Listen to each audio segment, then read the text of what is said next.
शंकर एक अनाथ लड़का था जिसे जंगल में रहने वाले शिकारियों के एक गिरोह ने पाला था। उसके पास कोई औपचारिक शिक्षा नहीं थी, लेकिन वह जीवित रहने के तरीके जानता था।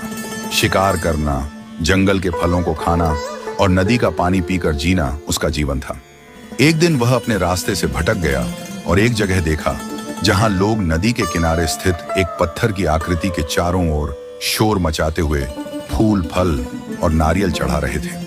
शंकर ने यह देखा और सोचा कि यह कोई बड़ा मकान होगा, लेकिन यह एक प्राचीन मंदिर था जिसे शंकर ने पहले कभी नहीं देखा था। उसके मन में उत्सुकता जागी और वह यह जानने के लिए रुका कि लोग वहां क्या कर रहे थे। जैसे जैसे लोग मंदिर से निकलने लगे, उसने एक युवा लड़के को बाहर आते देखा और उससे सवाल पूछे। उसने पूछा, यह इमारत क्या है? लोग यहाँ क्या लाते हैं और क्यों छोड़कर वापस चले जाते हैं?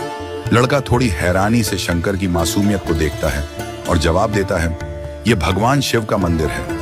लोग यहाँ भगवान से अपनी इच्छाएं मांगते हैं और फल फूल चढ़ाते हैं। शंकर को यह सब समझ में नहीं आया, लेकिन उसने मंदिर में जाने का निश्चय किया।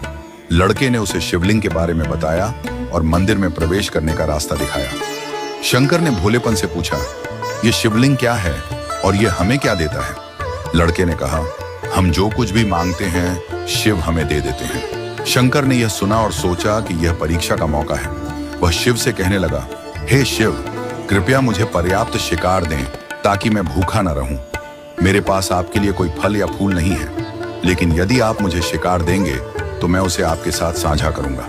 अगली सुबह शंकर शिकार करने गया, लेकिन उसे कुछ भी नहीं मिला। वह निराश होकर वापस लौट आया। जब रात हुई, शंकर ने 2 खरगोशों को मारा और एक खरगोश को लेकर मंदिर गया। उसने जोर से कहा, प्रभु, मैंने आपके साथ अपना शिकार साझा किया है। लेकिन मंदिर सुनसान था और शिव का कोई भी जवाब नहीं आया। अगली सुबह मंदिर में लोग आए और शिवलिंग के पास मरा हुआ खरगोश देखा। वे यह देखकर परेशान हो गए और खरगोश को बाहर फेंक दिया। शंकर को यह देखकर दुख हुआ, लेकिन उसने यह समझने की कोशिश की कि मंदिर में कोई असामान्य बात है। अगले दिन वह फिर शिकार करने गया, लेकिन उसे कुछ नहीं मिला। उस रात शिवरात्रि थी और शंकर मंदिर गया। उसने देखा कि वहां बड़ी भीड़ थी। शंकर को बहुत अजीब सा महसूस हुआ, क्योंकि वह अकेला था और वहां इतने सारे लोग थे। उसने एक बेल के पेड़ पर चढ़कर समय बिताया और पेड़ के पत्ते गिराने लगा।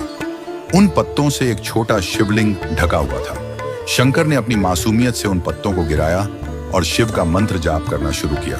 रात भर भजन गाने के बाद शंकर ने देखा कि शिवलिंग की आंखों पर कुमकुम के लाल निशान थे जो भक्तों ने चढ़ाए थे। उसे लगा कि शिव को ठंड लग रही है।